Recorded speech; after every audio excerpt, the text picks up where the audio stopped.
পাঁচটা বিষয়ের মূল্যায়ন করো। নাম্বার 1, শাবাবাকা ক্বাবলা হারামিক। বার্ধক্য আসার আগে আগেই তোমার যৌবনের মূল্যায়ন করো।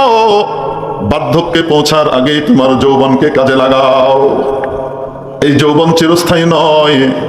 তোমার শরীরের এই শক্তি আর দাপট, তোমার এই প্রাণচাঞ্চল্য, এটা স্থায়ী নয়। বয়সের সাথে সাথে আস্তে ভাটা পড়বে এক সময়, এটা স্থায়ী না। ওই ব্যক্তিকে জিজ্ঞেস করো যে যৌবন হারিয়েছে, বার্ধক্যে পৌঁছেছে, তাকে জিজ্ঞেস করো যৌবন কি নিয়ামত ছিল। যতক্ষণ মানুষ যুবক থাকে ততক্ষণ বুঝতে পারে না যৌবন কত বড় নিয়ামত। আজকে যারা আমার আপনার সামনে মুরব্বী হিসেবে বসে আছেন, ওনারা আমার আপনার বয়সে আমাদের চেয়েও অনেক তাগড়া এবং শারীরিক শক্তির অধিকারী ছিলেন। আরে এখনকার 80 বছরের একজন মানুষ, 80-90 বছর বয়স, সাইকেল মেরে চলে যাচ্ছে, টুকটুক টুকটুক করে হেঁটে চলে যায় বাজারে, রিক্সায় ওঠে না, আছে না নাই? আর এখন 50, 40, 60 পার হইলে তারপর 3 জন মিলে ধরে উঠাইতে হয়, নামাতে হয়। এখনই ওনাদের এই শক্তি, তো যৌবনে কেমন শক্তি ছিল? এই জন্য রাসূল পাক সাল্লাল্লাহু আলাইহি ওয়াসাল্লামের সভাকবি সাহাবী হযরত হাসান ইবনে সাবিত রাদিয়াল্লাহু তাআলা আনহু বলেন, তাহাবাশ শাবাবু ফামা লাহু মিন আউদাতিন ওয়া আতাল মাশিবু ফাআইনা মিনহুল মাহরাবু। যাহাবাশ শাবাবু ফামা লাহু মিন আউদাতিন ওয়া আতাল মাশিবু ফাআইনা মিনহুল মাহরাবু। হায়রে যৌবন চলে গেল, আর কোনদিন তো এই যৌবন ফিরে আসবে না। জন্ম নিলাম, শৈশব পেলাম, শৈশব পার হয়ে আসলাম কৈশোরে, কৈশোর থেকে পালিয়ে আসলাম যৌবনে, যৌবন থেকে পালিয়ে আসলাম প্রৌঢ়ত্বে, মাঝ বয়সে, প্রৌঢ়ত্ব থেকে পালিয়ে আসলাম বার্ধক্যে, বার্ধক্য থেকে কবর ছাড়া পালানোর তো আর কোনো জায়গা নাই, কোনো বয়স নাই।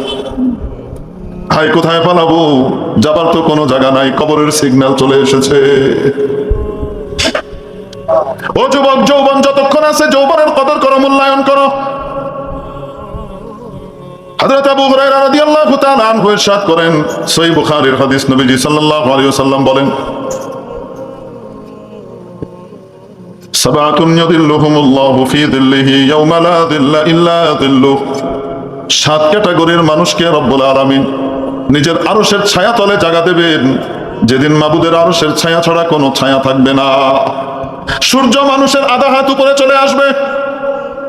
9,30,00,000 মাইল দূরে থাকা সূর্য চৈত্র মাসে ভর দুপুরে যখন উদিত হয়, আর আমরা মাঠে থাকি, থাকা সম্ভব হয় না। ওই সূর্য যদি আধা হাত উপরে আসে, কি অবস্থা হবে, কেমন গরম হবে। এক চিলতে ছায়ার জন্য মানুষ ছুটে বেড়াবে, কোনো জায়গা পাবে না। তবে 7 ধরনের ভাগ্যবান মানুষ, যাদেরকে রব্বুল আলামিন ওই কঠিন সময়েও ভিভিআইপি ট্রিটমেন্ট দেবেন, আরশের ছায়া তলে জায়গা দেবেন, সেখানে তারা ভিভিআইপি ট্রিটমেন্ট পেতে থাকবে, এসির চেয়েও শান্তির জায়গায় বসে থাকবে। 1 নম্বর হলো আস-সুলতানুল আদিল। অন্য রাতে আস-সুলতানুল আদিল, ন্যায়পরায়ণ বাদশা, ন্যায়পরায়ণ ক্ষমতাবান। 1 নম্বর। সবাই কি বাদশা হতে পারবে? বলেন না কেন? সবাই বাদশা হতে পারবে? পারবে না। গোটা দেশের ভিতরে একজন বাদশা হয়, চাইলেই তো আমি বাদশা হতে পারবো না, তো আমি তো সেই কোটাটা পাবো না। তাহলে আমার জন্য কি কোনো রাস্তা নাই? অবশ্যই আছে। বাকিগুলো সর্বসাধারণের জন্য। সেগুলোর মধ্যে 1 নম্বরে যার নাম বলা হয়েছে, শাবুন নাশাআ ফি ইবাদাতিল্লাহ। ওই যুবক, যে যুবক তার যৌবনকে অতিবাহিত করে মাওলার ইবাদতে, মাওলার গোলামিতে, মনে যা চায় তা করে না, মাবুদ যা চান সেটা করে। নিজের মন মতো চলে না। মাত্র 15-20 বছরের যৌবন, মাত্র 15-20-25 বছরের যৌবন আল্লাহর ইচ্ছা মতো কাটিয়েছে, রব্বুল আলামিন কিয়ামতের দিন তাকে ভিভিআইপি ট্রিটমেন্ট দিচ্ছেন। শাবুন নাশাআ ফি ইবাদাতিল্লাহ। হুজুর, যৌবন তো হারিয়ে ফেলেছি, মূল্যায়ন তো করতে পারি নাই, আমাদের জন্য কোনো রাস্তা আছে কি নাই? নবীজি বলেন, নিরাশ হইও না রে ও আল্লাহর বান্দা বান্দি, নিরাশ হইও না। তোমার দিলটাকে আল্লাহর ঘরের সাথে লাগিয়ে ফেলো, আল্লাহর ঘর জান্নাতে যাবে, তোমাকেও সাথে নিয়ে যাবে। ওয়ারাজুলুন কলবুহু মুআল্লাকুম বিল মাসাজিদ। ওই ব্যক্তি, যেই ব্যক্তির দিল মসজিদ সমূহের সাথে আটকে থাকে, তার ধ্যান জ্ঞান চিন্তা ভাবনা থাকে মসজিদের উন্নয়ন উন্নতি, মসজিদের বাহ্যিক কাম্মি কাইফি উন্নতি দেখতে থাকে, মসজিদের আমল কিভাবে সুন্দর হবে, মসজিদ কিভাবে আবাদ হবে। আসরের নামাজ পড়ে সে অস্থির হয়ে যায় মাগরিবের আজান কখন হবে। ফজরের নামাজ পড়ে বাড়িতে এসেছে, জোহরের নামাজের আগ পর্যন্ত দোকানে আছে, ক্ষেত খামারে আছে, কিন্তু দিলটা পড়ে আসে জোহরের নামাজের জন্য মসজিদে। মা বোনদের দিলটা পড়ে আছে মসজিদে, কখন জোহরের ওয়াক্ত হবে, স্বামীকে মসজিদে পাঠাবো, বাচ্চাকে মসজিদে পাঠাবো, ছেলেকে মসজিদে পাঠাবো, ভাইকে মসজিদে পাঠাবো। ওয়ারাজুলুন কলবুহু মুআল্লাকুম বিল মাসাজিদ। তো আরশের ছায়াতলে যে জায়গা পাবে কে? ওই ব্যক্তি, যে ব্যক্তি যৌবনের মূল্যায়ন করেছে। যৌবনের মূল্যায়নের কত দাম! একটা বিষয়ের কথা নবীজি বলবেন, যে বিষয়টি যে কোনো বয়সের সাথে সম্পৃক্ত, কিন্তু যৌবনের সাথে এটার সম্পর্ক বেশি। মাইয়াদমান লিমা বাইনা ফাখিদাইহি ওয়া মা বাইনা লিহইয়াইহি ওয়া মা বাইনা লাহইয়াইহি আদমান লাহুল জান্নাহ।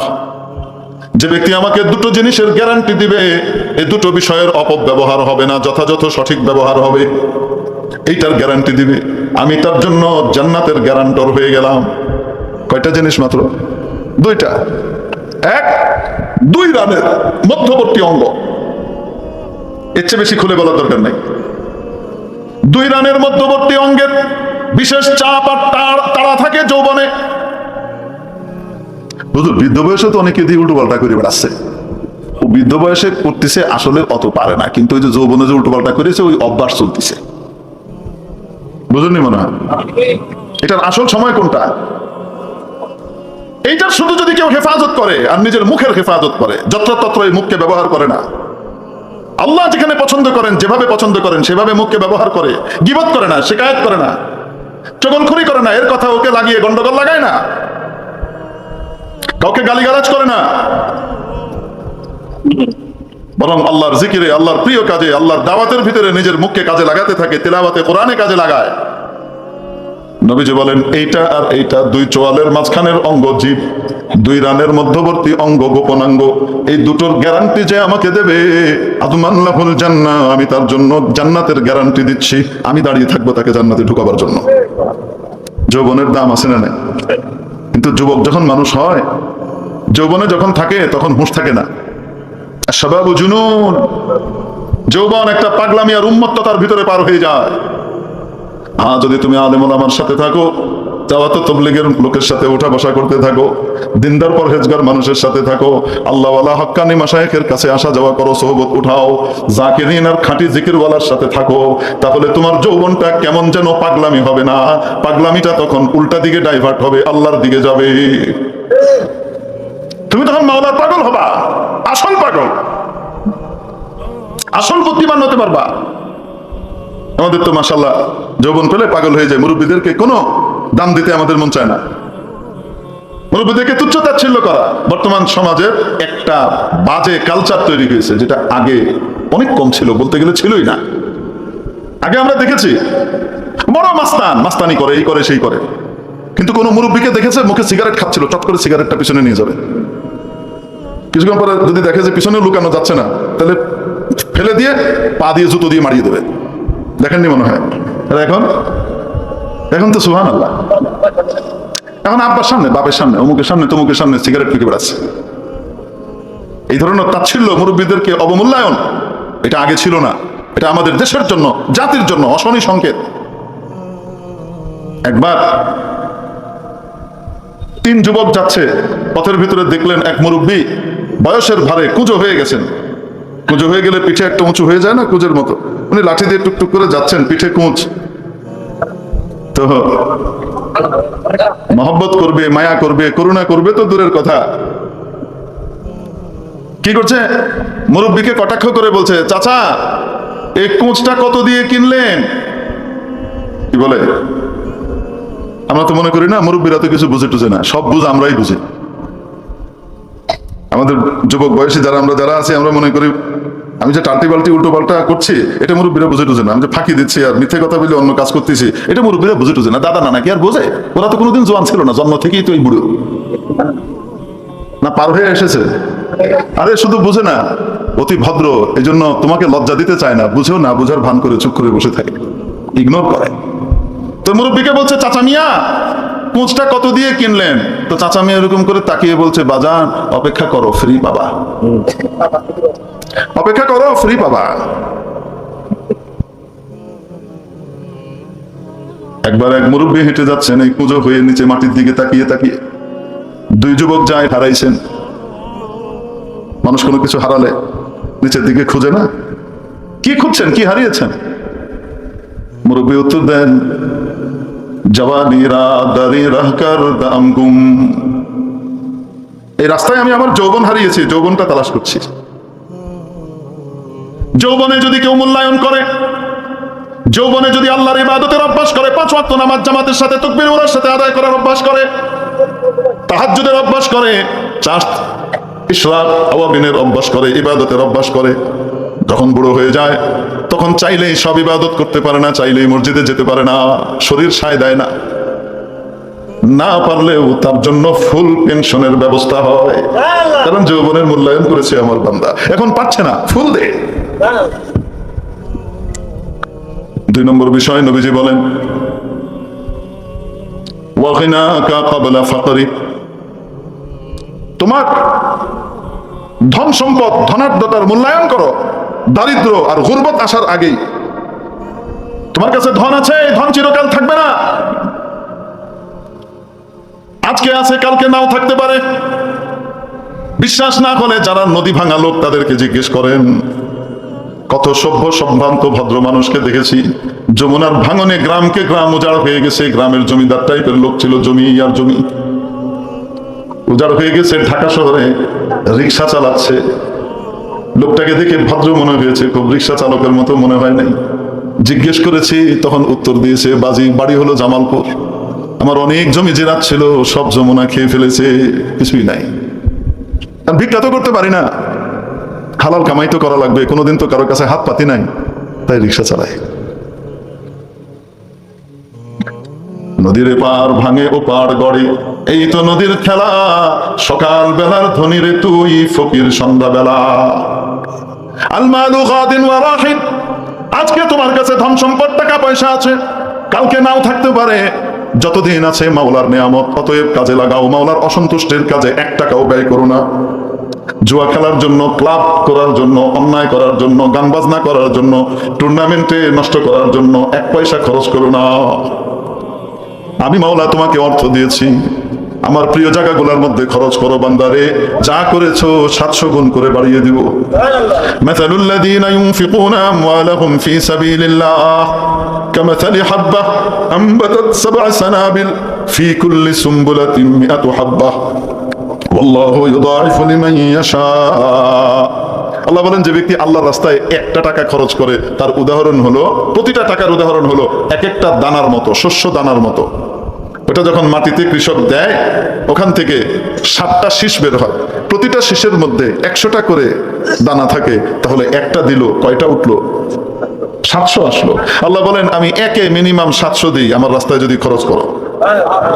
আর শুধু তাই না, আল্লাহ যার জন্য চান তার জন্য আরো অনেক 700-কে 700 দিয়ে, তার গুণফলকে তার গুণফল দিয়ে, তার গুণফলকে তার গুণফল দিয়ে গুণ দিতে থাকেন আর বাড়াতে থাকেন। মেরে মুহতারাম দোস্ত, আজিজ ও বুজুর্গ, আল্লাহর রাস্তায় দান করলে কমে না, আল্লাহর প্রিয় জায়গাতে খরচ করলে কমে না। মাওলা গ্যারান্টি দিচ্ছেন, আমি বাড়াবো। কি বলেন? আল্লাহ বলেন আমি বাড়াবো। আল্লাহর কথায় ভুল আছে? আরে মিনিমাম যে কোনো নেকির কাজ মিনিমাম আল্লাহ 1-এর বিনিময়ে কত দেন? 10। একবারের ঘটনা, হযরত ফাতিমা রাদিয়াল্লাহু তাআলা আনহা, নবী দুলালী, ওনাকে জিজ্ঞেস করলেন ওনার স্বামী হযরত আলী রাদিয়াল্লাহু আনহুমা, ফাতিমা বাজারে যাচ্ছি, তুমি তো কখনোই কিছু বলো না তোমার পছন্দের কিছু আনতে, তোমার জন্য কিছু কি আনবো? বলো না। না না না, সংসারের জিনিসই আনেন, আর কি আনবেন, এমনি তো টাকা পয়সা নাই টানাটান। না, বলো না। বারবার বলার পরে বললেন, ঠিক আছে, যদি সুযোগ হয় তাহলে একটা আনার নিয়ে আসেন। আনার চেনেন তো? কি? আরে বিদেশি ডালিম। ডালিম, আমাদের দেশের ডালিমটা যদি আবার বিদেশে হয় তখন আবার তার নাম কি হয়ে যায়? আনার হয়ে যায়, একটু কোয়ালিটি ভালো হয়ে যায়। তো পারলে একটু আনার নিয়ে এসেন। হযরত আলী খুব খুশি, ফাতেমা কোনোদিনই মুখ ফুটে বলে না, আজকে বলেছে। উনি কামাই রোজগার করে টাকা পয়সা ইনকাম করে বাজারে গিয়েছেন, একটাই আনার পেয়েছেন। ও তো এই জমানার মতো তো না যে কোল্ড স্টোরেজে ভরা থাকবে, 1 বছরের আনার আরেক বছর খাবে। আরে বুঝেন না, ফরমালিনও ছিল না যে মেরে দিল এক ফল 3 মাস পরে খাচ্ছে, পচেও না নষ্ট হয় না। কি আল্লাহর এক জিনিস, কিনে এনে বাসায় রেখে দিছে কমলা, সেই কমলা নরমও হয় না, পচেও না, শুকি এরকম আমলকি হয়ে যাচ্ছে। বুঝুন মনে হয় কি এক জিনিস পয়দা করেছে খোদা। এগুলো পেটে গেলে কি হবে বলেন তো দেখি? এটা অস্বাভাবিক জিনিস। ওই জমানায় তো এরকম ছিল না। তো বাজারে একটা আনার পেয়েছেন, উনি সাথে সাথে এটা কিনে ফেলেছেন, দাম দিয়ে কিনেছেন। বাড়িতে আসার পথে রাস্তায় এক লোকের সাথে দেখা। সেই লোক বলছে, আমি বড় অভাবী, গরিব, খুব খিদে পেয়েছে, আমার খাওয়ার জন্য কিছু যদি থাকে তো আমাকে দেন। হযরত আলী চিন্তা করছেন, ফাতেমা কোনোদিন বলেনি, আজকে বলেছে। আজকে তার জন্য যদি এটা নিয়ে যেতে না পারি, কত কষ্ট। ওই স্বামীকে জিজ্ঞেস করেন, যে স্বামী স্ত্রীর বৈধ চাহিদা পূরণ করবার জন্য চেষ্টা করেও পারে না, ব্যর্থ হয়, তার জন্য তার মনে কত কষ্ট লাগে। তো চিন্তা করছে কি করব এখন। যুক্তি দিয়ে হিসাব করে বের করলেন, আকদাহুম আলী, সবচেয়ে সেরা বিচারপতি ছিলেন আলী, নবীজির ভাষা। আলী বিচার করে বের করলেন, ফাতেমার এটা আবদার, আগ্রহ, আকাঙ্ক্ষা, আর এই লোকটার এটা প্রয়োজন, তার কাছে খাবার নাই, খাওয়া দরকার। ফাতেমার না হলেও শারীরিক কষ্ট হবে না, এই লোকটার তো শারীরিক কষ্ট হবে। আনারটা দিয়ে দিলেন। বাড়িতে গিয়েছেন, মন খারাপ। অর্থাৎ ফাতেমা জিজ্ঞেস করেন, মন খারাপ কেন? তো বলছেন, মন খারাপ এই কারণে যে তুমি এতদিন পরে একটা জিনিস বললে আর আমি এনে তোমাকে দিতে পারলাম না। রাস্তায় এরকম এরকম ঘটনা ঘটেছে, তাই ওই লোককে দিয়ে ফেলেছি, তাই মনটা ভালো না। মা ফাতেমা বলেন, স্বামী, যদি আপনি ওই আল্লাহর রাস্তায় ওটা না দিয়ে আমার জন্য নিয়ে আসতেন, তাহলে আমি মনে করতাম আমি উপযুক্ত স্বামী পাই নাই। আজকে আমার বুকটা গর্বে ভরে গেছে। আমি এমন স্বামী পেয়েছি, যে স্বামী পৃথিবীর সবচেয়ে প্রিয় মানুষটার চেয়েও আল্লাহকে ভালোবাসে বেশি। আমার আল্লাহকে যে ভালোবাসে, তাকেও আমি সবচেয়ে বেশি ভালোবাসি। দুজনের মধ্যে হযরত আলীর চেহারা থেকে মেঘ সরে গেল। স্ত্রীর কথা শুনে মনটা ভরে গিয়েছে। এখন দুজনে খুশ গল্প করছে, খুনসুটি করছে। হঠাৎ কে যেন দরজায় কড়া নাড়ে, পরি আলবা, কেউ দরজায় কড়া নাড়ছে। আলী রাদিয়াল্লাহু আনহু দরজা খুলে দেখেন হযরত আবু যর গিফারি রাদিয়াল্লাহু তাআলা আনহু দাঁড়ানো। জিজ্ঞেস করলেন, আবু যর জিজ্ঞেস করলেন, আলী আদখুল? সালাম টালামের পরে বলছেন, আসতে পারি? আরে আসেন, আহলান সাহলান করে ভিতরে বসিয়েছে। ভিতরে বসানোর পরে হযরত আবু যর গিফারি রাদিয়াল্লাহু তাআলা আনহু একটা পটলা দিলেন, প্যাকেট ব্যাগ দিয়ে বললেন, আলী, আসছিলাম তোমাদের সাথে দেখা করতে, তো তোমাদের জন্য কিছু আনার কিনে এনেছি, এই জন্য কিছু আনার নিয়ে এসছি। হুজুর, আপনি না বললেন বাজারে একটাই আনার ছিল? আমি কি বলছি এক বাজারে একটাই আনার? সব বাজার মিলে একটা আনার? মদিনার বাজার কি একটাই ছিল? এমনও তো হতে পারে আবু যর গিফারি রাদিয়াল্লাহু তাআলা আগেই কিনেছেন, দিনাদেরকে দিবেন, কিনিয়েছেন কি? হযরত আলী খুশি হয়ে ভিতরে গেলেন, হযরত ফাতেমাকে দিয়ে বলছেন, ফাতেমা দেখো, আল্লাহর রাস্তায় একটা আনার দিলাম, আল্লাহ এক পোটলা আনার পাঠিয়ে দিয়েছেন। আরে আল্লাহ দুনিয়াতেও দেন কিনা? শুধু আখিরাতে দেন না, দুনিয়াতেও দেন। মাবুদের জন্য খরচ করলে কখনো কমে না। আল্লাহর দ্বীনের জন্য খরচ করলে, মাদ্রাসার জন্য খরচ করলে, তালিবে ইলমের পিছনে খরচ করলে, মসজিদের জন্য খরচ করলে কখনো কমে না, বাড়ে আর বাড়ে। কি বাড়ান? যাই হোক, হযরত আলী রাদিয়াল্লাহু তাআলা বললেন, ফাতেমা গুণ তো দেখো তো কয়টা আছে। গুনে টুনে দেখেন 9টা আছে। হযরত আলী বলছেন, ফাতেমা প্যাকেট করে দিয়ে দাও, এটা আমাদের না, এটা ভুলে আসছে এখানে। কেন? আল্লাহ বলছেন একটার বিনিময়ে 10টা দিবেন। আল্লাহ তো কম দেওয়ার কথা না, 9টা আসছে, তার মানে এটা আমাদের না, ভুল ঠিকানায় আসছে। আল্লাহ পাঠালে 10টা পাঠাবেন। উনি প্যাকেটটা আবার করে দিয়ে দিলেন। স্বামী নিয়ে, হযরত আলী নিয়ে হযরত আবু যর গিফারিকে ফিরিয়ে দিচ্ছেন, হযরত আপনি চক্ষু লজ্জার খাতিরে বা কোনো কারণে হয়তো নিয়ে এসছেন, এটা তো আমাদের না, এটা আপনি যেখানকার জন্য কিনেছেন ওখানে দিয়েন। হযরত আবু যর গিফারি রাদিয়াল্লাহু তাআলা জিজ্ঞেস করলেন, কেন তোমার মনে হলো তোমাদের জন্য আনি নাই? আমি তো তোমাদের জন্য কিনেছি। বললেন, এই ঘটনা। আর আল্লাহ বলেছেন, মান জাআ বিল হাসানাতি ফালাহু আশরু আমসালিহা, যে ব্যক্তি একটা নেকির কাজ করবে তাকে কমপক্ষে 10 দেওয়া হবে। আমাকে তো 9 পাঠাইছে আল্লাহ, এটা আমার না। হযরত আবু যর গিফারি রাদিয়াল্লাহু তাআলা আনহু বলেন, তুবা লাকুমা, ও ও স্বামী স্ত্রী, তোমাদের জন্য বরকত হোক, তোমরা বড় সৌভাগ্যবান, তোমাদের ভাগ্য খুলে যা, তোমাদের ঈমান কত চমৎকার। আরে আল্লাহ পাক 9টা পাঠান নাই, 10টাই পাঠিয়েছিলেন, পোটলায় জায়গা হয় নাই, তাই একটা কোচের মধ্যে রেখেছিলাম, ভুলে গেছি দিতেই না। যে ব্যক্তি আল্লাহর রাস্তায় খরচ করে, আল্লাহ তার ধন সম্পদ কমান না বাড়ান। শুধু দুনিয়াতেই আখিরাতেই দেন তা না, দুনিয়াতেও আল্লাহ বহু গুণে বাড়িয়ে দেন। নিব তো ইনশাল্লাহ, ভয় পেন না, আমি আপনাদের কাছে কালেকশন করব না, ইনশাল্লাহ আল্লাহর রাস্তায় খরচ করব। তো কে কে খরচ করব হাত উঠিয়ে দেখাই, লিল্লাহি তাকবীর।